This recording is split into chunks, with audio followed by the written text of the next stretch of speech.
Hi అండి, welcome back to our channel 50+ mom at Lakshmi Bhaskar routine life. ఈరోజు మన ఛానల్లోనండి ఒక్క కాయతో చేసిన ఈ పచ్చడిని మనము వేడివేడి అన్నంలో కలుపుకొని నెయ్యి వేసుకొని కలుపుకొని తిన్నామనుకోండి, ఇక ఒక్క మెతుకు కూడా ఉంచకుండా కడుపు నిండా ఇదే పచ్చడితోటి అన్నంనంతా కంప్లీట్ చేసేస్తారు. మనమే కాదండి, పిల్లలకు పెట్టినా లేదు గెస్ట్లకు పెట్టినా కూడానండి ఈ పచ్చడితోటే కడుపు నిండా అన్నం తినేసి మెతుకు అంటే మన చేతికి అతుక్కున్న అన్నం మెతుకును కూడా విదిలించకుండా తినేస్తారు.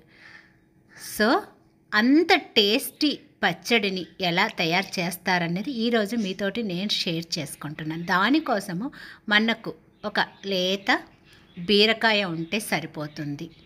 సో ఆ బీరకాయను కడిగేసి తొక్కు తీయకుండానండి, ఎందుకంటే ఇది లేతగా ఉంటుంది కాబట్టి దీనికి మనము పీల్ తీయనవసరం లేదు.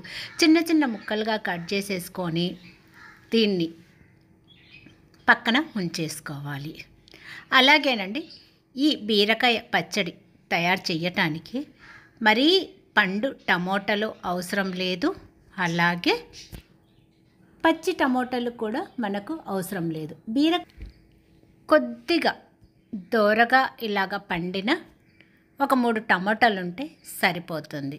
సో టమోటాలను ఇలాగ ఒక 3 దోరగా మరీ పండకుండా మరీ పచ్చిగా లేకుండా తీసుకొని ఆ తర్వాత కడాయిలో మనము ఒక 3 స్పూన్లు ఆయిల్ను వేసుకొని ఆయిల్ వేడెక్కిన తర్వాత 1 స్పూను జీలకర్రను వేసుకొని ఆ తర్వాత 6-7 పచ్చిమిరపకాయలు వేసి తర్వాత చిన్న చిన్న ముక్కలుగా కట్ చేసి ఉంచుకున్న బీరకాయ ముక్కలను కూడా వేసి అలాగే ఒక 2-3 రెమ్మలు కరివేపాకును బాగా కడిగేసుకొని వేసుకొని ఒక గుప్పెడు కొత్తిమీరనండి అది కూడా బాగా కడిగేసి వేసుకోవాలి.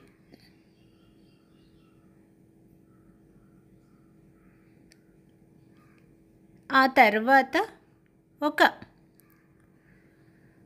మీడియం సైజు ఉల్లిపాయను తీసుకొని దానిని పొడవుగా చిన్న చిన్న ముక్కలుగా కట్ చేసుకొని ఆ ఉల్లిపాయ ముక్కలను కూడా వేసుకోవాలి.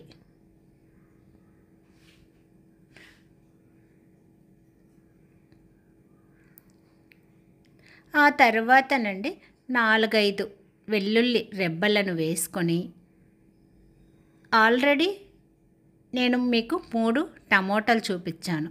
సో ఆ 3 టమోటాలను ఇలాగ ముక్కలుగా కట్ చేసేసుకొని వాటిని కూడా వేసుకొని తర్వాత ఒక 1/2 టేబుల్ స్పూను పసుపు,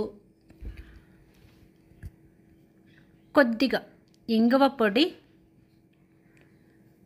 1 టేబుల్ స్పూను సాల్టు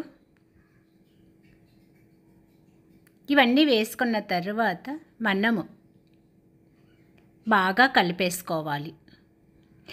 ఫస్ట్ అండి ఇదంతా మనము సిమ్లోనే కలిపేసుకొని సిమ్లోనే ఉంచుకోవాలి.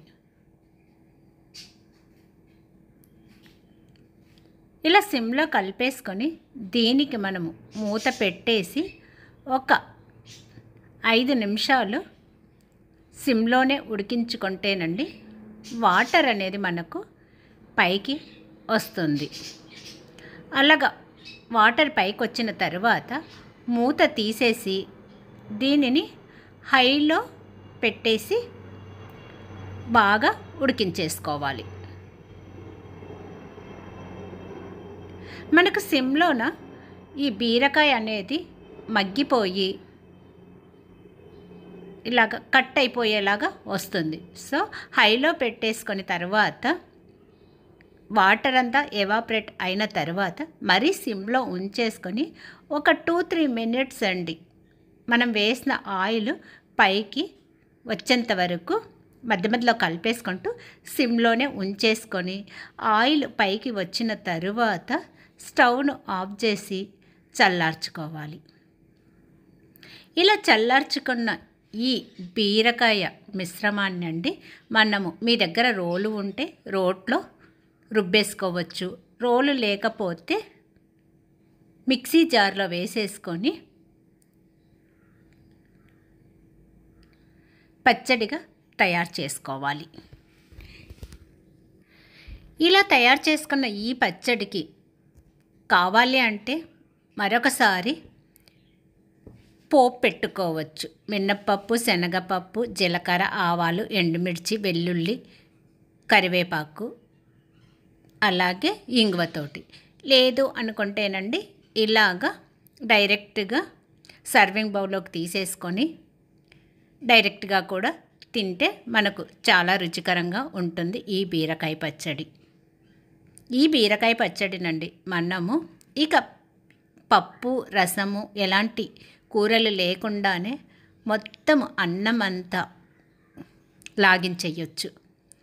మరొకటి, ఈ బీరకాయ పచ్చడితోటి అన్నం తినేటప్పుడు మనము ఒక్క మెతుకు అన్నాను కదండి, ఒక్క మెతుకు కూడా వదిలేయము. అంత రుచికరంగా ఉంటుంది ఈ బీరకాయ పచ్చడి. ఇలా చేసి చూడండి. ఓకే ఫ్రెండ్స్, చూసారు కదా ఒక్క కాయతోటి రుచికరమైన ఈ పచ్చడిని చేసుకొని కడుపు నిండా అన్నాన్ని ఎలా లాగించేయచ్చు అనేసి.